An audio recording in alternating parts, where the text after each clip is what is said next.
My name is Michael Bernhisel, and for my human movement analysis project for anatomical kinesiology, I'm going to be doing the step up workout, which is a simple step up onto a platform that is relatively at knee length and coming back down. So this is a typical quadriceps workout that you'll see used for athletes and individuals who are training to get better leg strength. So I'll take you through the steps. Phase of the step up that I'm going to be referring to is the step up phase, which involves bringing your right or left leg, whichever you prefer for the specific workout, planting it in dorsiflexion and extending up to the step. So the muscles that I'm using here, in addition with the joints, for knee flexion, in this motion right here, I'm using 6 muscles, which comprise of your hamstrings, which are your semitendinosus, your semimembranosus, and your biceps femoris. And then also, hi dog, you have your gastrocnemius, your sartorius, and your gracilis. So that's all involved in knee flexion.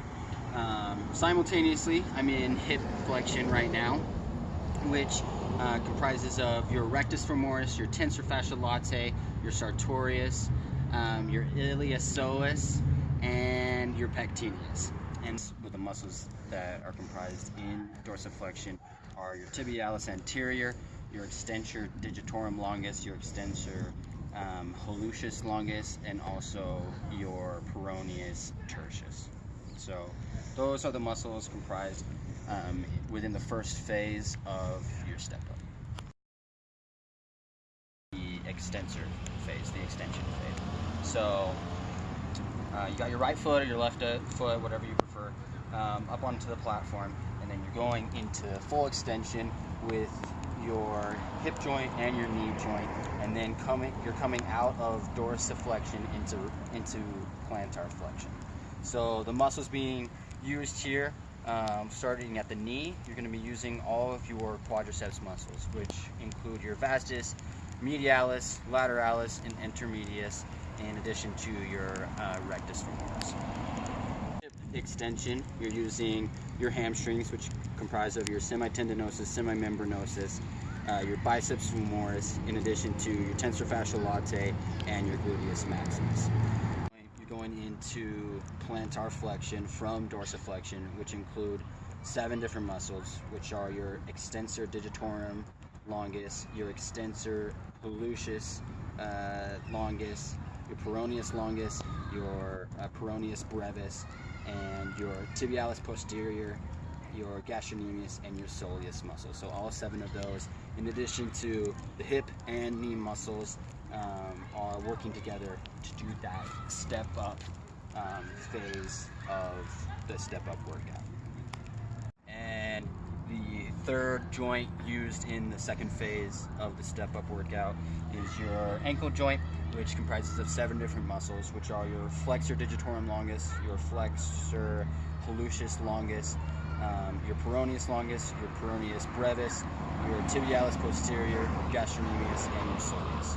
So all of those 3 joints, the knee joint, hip joint, and the ankle joint, and all their associated muscles are what are comprised in the second phase of the step up workout. Third phase of the step up workout is the return phase, back down to the ground, right? So you can step up with your right leg, go up with your left leg, go down with either one, it doesn't matter. But for purposes of this camera angle, I'm going to step down with my left leg and focus on the right leg. So going down, we're going to be going into hip flexion, knee flexion, and dorsiflexion.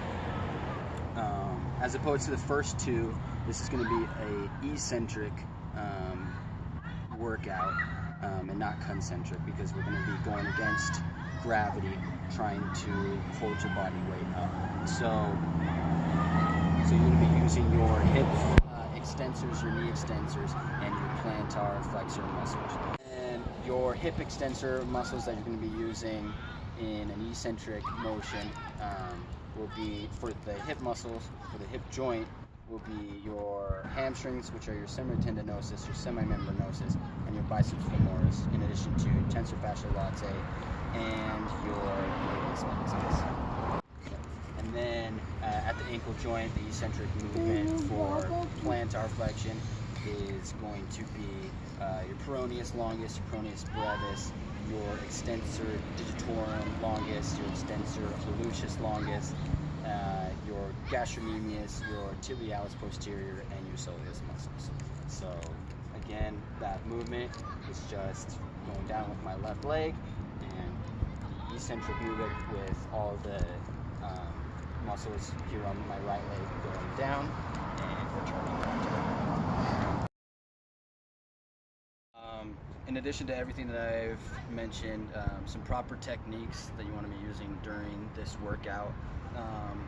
You want to get your non-elevating foot as well, you don't want to be pressed up against the box, but you don't want to have your non-elevating foot out here, because if it's out here, when you're stepping up, you're not going to be really using the muscles of your quadriceps as much.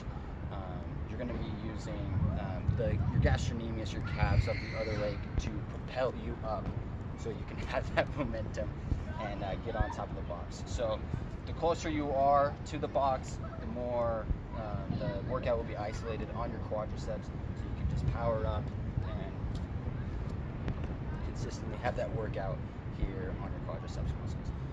So you want to be closer to the box, not further away.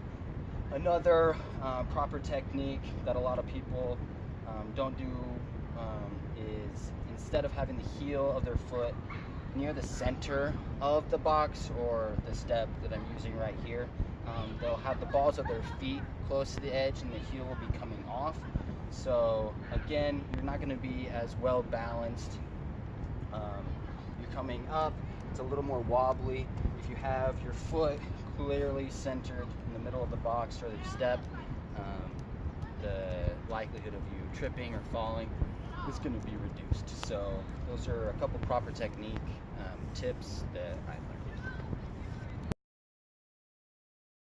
learned. The three biomechanical factors that I'm going to be incorporating into this project and this workout are, first, the Lombard's paradox, speed, and then force. Specifically with the Lombard's paradox, we know that when someone is sitting down and they're coming back up into an extended frame anatomical position, for example, both of their quadriceps and their hamstrings are firing at the same time. So it's the same thing, it's the same biomechanical factor here in this workout. When you're stepping up, both your quadriceps and your hamstrings are firing when you're coming up, and also when you're coming back down. So that's the first one. The second one, speed. When it comes to the step up, you want to find a relative speed that is somewhere in between fast and slow. If you're going too slow, it's hard to create enough momentum to get up to that standing position. You have to go up with some speed, and if you're going too fast, you might misstep, and you're not going to get as efficient of a workout as if you're going in the middle. So if you're doing just a normal speed, going up, down, it's going to be a better workout overall for your quadriceps. And finally, the third biomechanical factor, force. In this workout, you want, like I was talking about earlier with your positioning with your feet, you want the majority of the force coming from your quadriceps, because this is specifically a quadriceps workout. So if you're too far, your non-elevating foot is too far away from the step, a lot of your elevation force is going to be coming from the non-elevating gastrocnemius muscles, when you want them to be coming from your quadriceps. So getting a little closer again, and then using all the force from your quadriceps muscles in order to power yourself up, come back down. So those are the three biomechanical factors in this workout. Also, hi dog. You have. My name is Michael Bernhisel.